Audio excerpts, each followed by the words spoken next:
Hey guys അസ്സലാമലൈക്കും. ഇതാണ് ഇപ്പോഴത്തെ എന്റെ വ്ളോഗല്ല, കുറച്ച് മുന്നേ എന്റെ വ്ളോഗാ. പക്ഷെ നമുക്ക് ഇപ്പോഴാണ് ഇടാൻ പറ്റി. പിന്നെ അതുപോലെ തന്നെ ഈ വ്ളോഗിന് ഒരു പ്രത്യേകത ഉണ്ട്. ഇത് അന്നത്തെ പോലെ രാവിലെ വ്ളോഗല്ല, അതൊരു രാത്രി വ്ളോഗാ. ഞങ്ങൾ മൂന്നേരി വണ്ടിയുമ്പോ മടല് കൂട്ടിയിട്ട് പോലെ എങ്ങോട്ടാ പോണെന്നല്ല, നമ്മൾ രാത്രി അങ്ങനെ ബീച്ചിൽ പോകാന്ന് വെച്ച്. അവൻ കോഴിക്കോട് ബീച്ച്. സിനാനാണ് ബീച്ച് എത്തിയൊക്കെ അവിടെയുള്ള എന്തോ കുന്തത്തിന്റെ മുകളിൽ കയറി നിന്നിട്ട് എന്തൊക്കെയോ ഇടുന്ന് കാട്ടുന്നുണ്ട്.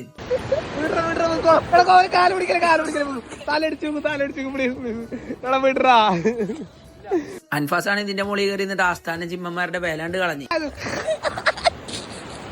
ഹിൽ സ്റ്റേഷൻ മലകൾ എണ്ണടിക്കണ്ടേ? വാ എന്നാ 29 അടിക്കണം. ആ എല്ലാരും എത്ര അടിക്കണം?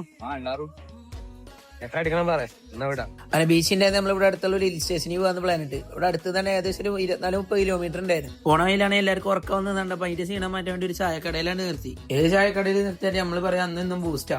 നമ്മളാണെങ്കിൽ അവിടുന്ന് വീണ്ടും യാത്ര ആരംഭിച്ചു. പോണ വഴി ഫുള്ള് കുറ്റിക്കാടായിരുന്നു. റോഡിൽ കൂടെ തെങ്ങിന്റെ ഇടയിൽ കൂടെ എങ്ങനെയും പോ.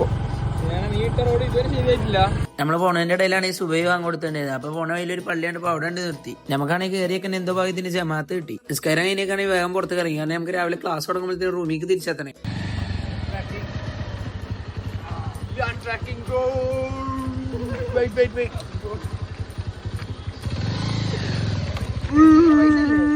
പിന്നെ ഈ ഇരിക്കുന്ന തോമസ് ഏട്ടനാണ് ഈ ഹില്ലിന്റെ ഇൻചാർജ്. പാവം നല്ലൊരു മനുഷ്യൻ.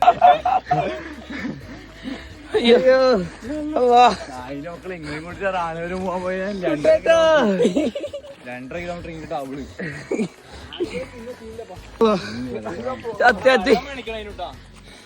യോ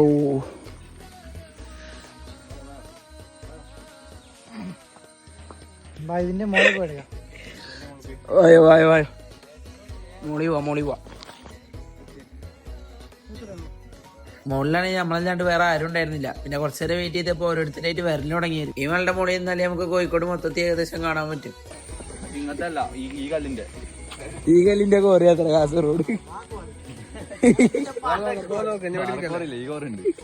നമ്മളെ കോഴികൾ സിനാ പറയണ പോലെ കാസർഗോഡൊക്കെ അമ്മായി കല്ലുകൊണ്ട് ഉണ്ടാക്കിയ കോറിയാത്രകള്. മല കണ്ട് നമ്മള് തിരിച്ചു വരുമ്പോഴത്തേന് തോമസ് ഏട്ടൻ ഫുൾ യൂണിഫോം ഇട്ട് റെഡി ആയിട്ട് ഇരിക്കേണ്ടായിരുന്നു. നമുക്കാണെങ്കിൽ ക്ലാസ്സിലുകൊണ്ട് തന്നെ അവിടുന്ന് വേഗം വണ്ടി എടുത്ത് എല്ലാവരും കൂടെ 100-110 വിട്ട്. അപ്പൊ ഇന്നത്തെ വീഡിയോ ബാക്കി അടുത്ത വീഡിയോ ബൈ.